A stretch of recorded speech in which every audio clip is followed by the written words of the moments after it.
এখন আমি আপনাদের থেকে অনুমতি নিয়ে হিল্লুল ভাই আছে, সালমান আছে, আমরা এখানে সবাই আহত।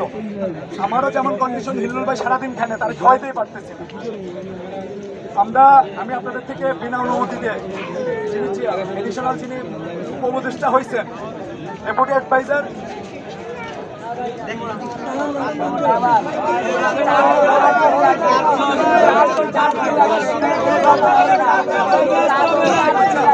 আচ্ছা ঠিক আছে, আমরা তাহলে আমরা এখন রাতের বেলা আপনারা কি চান?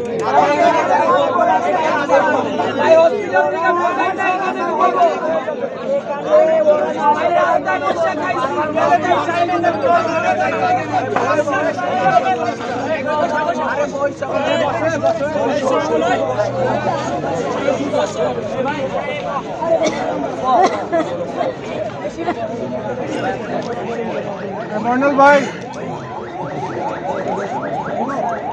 আসলাম ভাই বলছে আমরা কিং মেকার। আসলাম ভাই বলছে আমরা কিং মেকার। যাদেরকে আমরা কিং বানাইলাম তারা আমাদের সাথে কি দেখা করতে আসতে পারে না?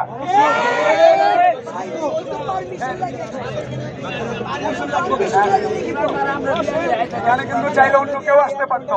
আসলাম ভাই চাইলে কিন্তু অন্য মাহফুজ ভাইও আনতে পারতো।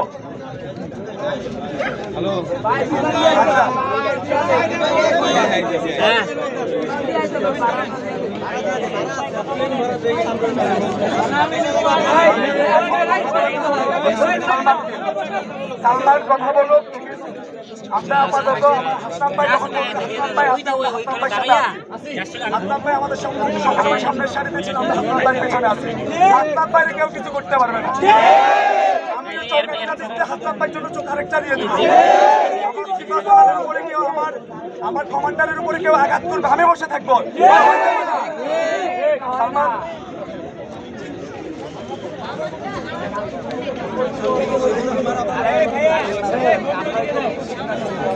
মন্ডল ভাই, রায়পুরটা দেন না।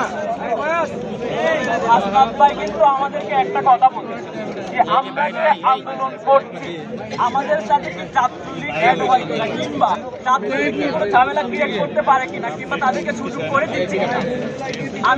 আমি হাসনাত ভাইকে একটা কথা বলতে চাই। হাসনাত ভাই, আপনি জানেন আপনার যখন হাইকোর্টে এই ব্রিটিশ সরকারের দালালেরা অবস্থান করছিল, বিচারপতিরা, তাদের অপসারণের জন্য 100 আহত কিন্তু আপনার সাথে হাইকোর্টে গেছিল, আপনার সামনে দাঁড়ায় এখানে বক্তব্য দিছে। বঙ্গভবনে ঘেরাও করছে প্রথমে কারা? এই আহতরা। যদি আওয়ামী লীগ আবার পুনর্বাসন হয়, সবার আগে যদি মাঠে দেখেন এই আহতদের দেখবেন। যার এক হাত গেছে, এক পা গেছে, এক চোখ গেছে, কিংবা বুলেট ভিতরে আছে। আমরা আবার রাজপথে নামবো। পুনর্বাসন হবে না, তার কখনো আমাদের জীবন বেঁচে থাকতে হতে দেব না। আমরা রাজপথে আছি, রাজপথে থাকবো, শেষ নিঃশ্বাস থাকা পর্যন্ত লড়ে যাবো। আর আজকের যে ইস্যু নিয়ে বসা হলো, 4 জন উপদেষ্টাকে বলা হয়েছিল এখানে আসার জন্য। ইতিমধ্যে ভাই বললো যে সালমান এফ মুর্শিদ উনি বাইরে আছে, আসিফ ভাই ঢাকার বাইরে আছে, রাত 2টা বাজবে।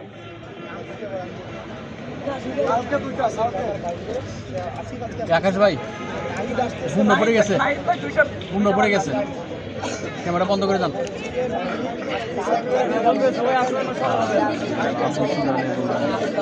আচ্ছা,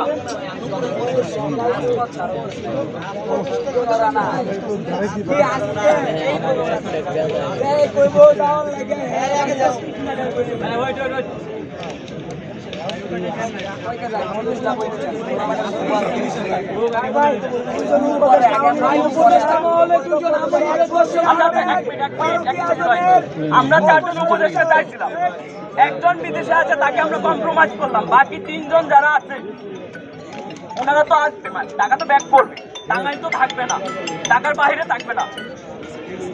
2 ঘন্টা লাগুক, 3 ঘন্টা লাগুক, টাঙ্গাইল থেকে এখানে আসতে 3 ঘন্টা লাগে, বাইরে 3 ঘন্টা থাকবে। সেটা বললো লিখিত স্টেটমেন্ট। সেপ্টেম্বরের 20 তারিখ আমাদের মৌখিক এটা দিয়ে দিছিল চিফ অ্যাডভাইজার, ওইখানে আসিফ নজর তারা ছিল যমুনার বাস। আমাদেরকে সুন্দর করে বানিয়ে 1 ঘন্টা শোনানো হয়েছে। আমরা সেই আন্দোলন নিয়ে হসপিটালে আসছিলাম, অ্যাম্বুলেন্স 4টা নিয়ে গেছিলাম। 100 মতো আহত হয়েছিলাম। এরপর সচিবালয় মিটিং করছি, পরপর কয়েকটা মিটিং হয়েছে, বারবারই আশ্বাস দেওয়া হয়েছে রাজপথ থেকে সব সমাধান নিয়ে তারপরে ছাড়বে ওরা সকলের সম্মতিক্রমে। আমি এটাই বলতে চাই, ওনারা রাত 6টায় বাজুক, ওনারা আসুক, নাহিদ ভাই আসুক, আসিফ ভাই আসুক, মাহফুজ ভাই আসিফ ভাইয়ের সাথে আছে টাঙ্গাইল আছে। আমি বিনীতভাবে অনুরোধ করতেছি তারা আসুক, এসে সবকিছু সমাধান করে এখান থেকে লিখিত স্টেটমেন্ট ভাই যেটা বললো, আমাদেরও একটাই দাবি, আমাদের লিখিত স্টেটমেন্ট দিয়ে তারপর যাবে, তারপর সবাই এখানে যে আহত ভাইয়েরা আছে এরা শুধু যে যোগ্য হসপিটাল, নিটুর হসপিটাল তেমন না, সিএমএস এর আহতরা আছে, সিআরপির আছে, গণস্বাস্থ্যর আছে, ইভেন যারা হসপিটালে ভর্তি নাই এছাড়াও অনেক আহত আছে, আহতদের অভিভাবক আছে, সবাই এখানে থাকবে। ওনারা আসুক, 2 ঘন্টা 3 ঘন্টা লাগে আমরা ওয়েট করবো। ঠিক আছে।